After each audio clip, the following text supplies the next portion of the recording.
ओम नमः शिवाय दोस्तों, आप सभी का मेरे चैनल नारायण रत्नावली में स्वागत है।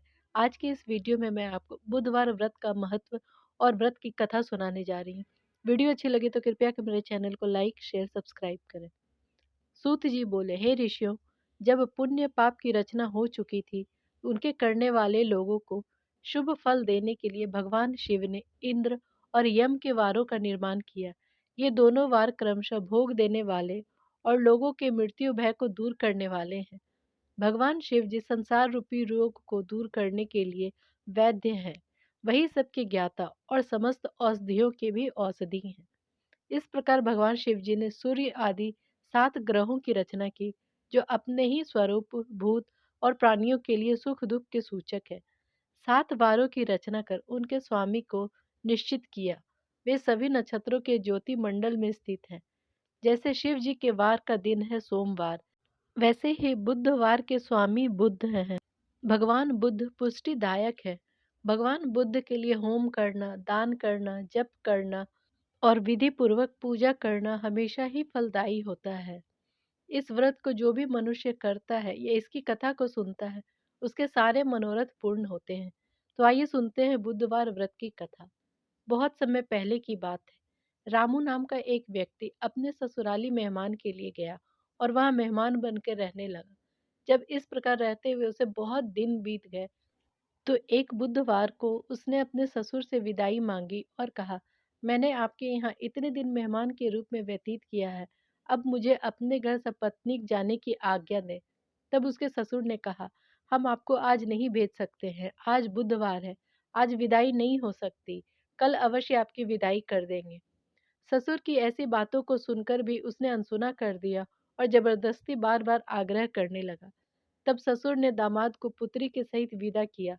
बुधवार के दिन ससुराल से विदाई लेकर चला और रास्ते में कुछ ही दूर चला था कि उसकी स्त्री को बहुत जोरों की प्यास लगी।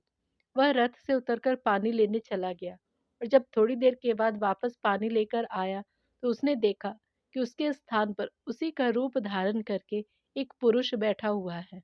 उसने उस अजनबी पुरुष को अपने ही समान पाकर बहुत ही आश्चर्यचकित हुआ और सोचने लगा, मेरे ही स्वरूप का यह व्यक्ति कहाँ से आ गया।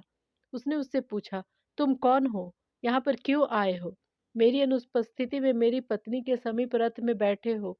परंतु वह व्यक्ति बोला, पहले यह बताओ कि तुम कौन हो और यह मुझसे क्यों पूछ रहे हो। यदि तुम मुझसे पूछ रहे हो तो मैं बताता हूँ कि यह मेरी स्त्री है। मैं इसे अपने ससुराल से विदा करके लाया हूँ और रथ में बैठा हूँ।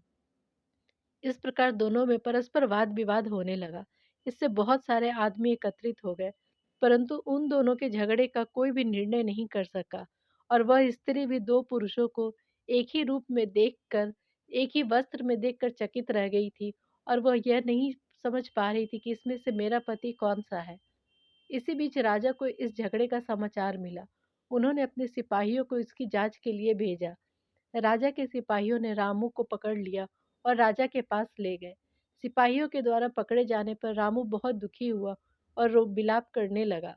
हे भगवान, यह सब क्या है, कौन झूठ है कौन सच है।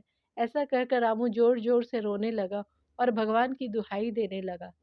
ठीक उसी समय आकाशवाणी हुई कि रामू नाम का यह व्यक्ति जबरदस्ती से अपने ससुर की न मानकर पत्नी को बुधवार के दिन लेकर चला गया, जिससे यह उससे फल मिला है। बुधवार को विदाई लेकर चलने के कारण ही उसे यह दुख प्राप्त हुआ है। ऐसा कहकर आकाशवाणी खत्म हो गई। उसके बाद भगवान बुद्ध जी अंतर्ध्यान हो गए। फिर तो रामू ने भगवान बुद्ध की आराधना की, जिसके कारण वह राजा के सिपाहियों के द्वारा मुक्त हो गया और भगवान बुद्ध की स्तुति करता हुआ स्त्री सहित घर आया और भगवान बुद्ध की प्रसन्नता के लिए व्रत आदि करने लगा। इस प्रकार जो भी मनुष्य इस बुधवार के व्रत को करता है तथा केवल कथा को ही सुनता या पढ़ता है, उसको बुधवार के दिन गमन करने पर भी किसी भी प्रकार का कोई कष्ट नहीं उठाना पड़ता है।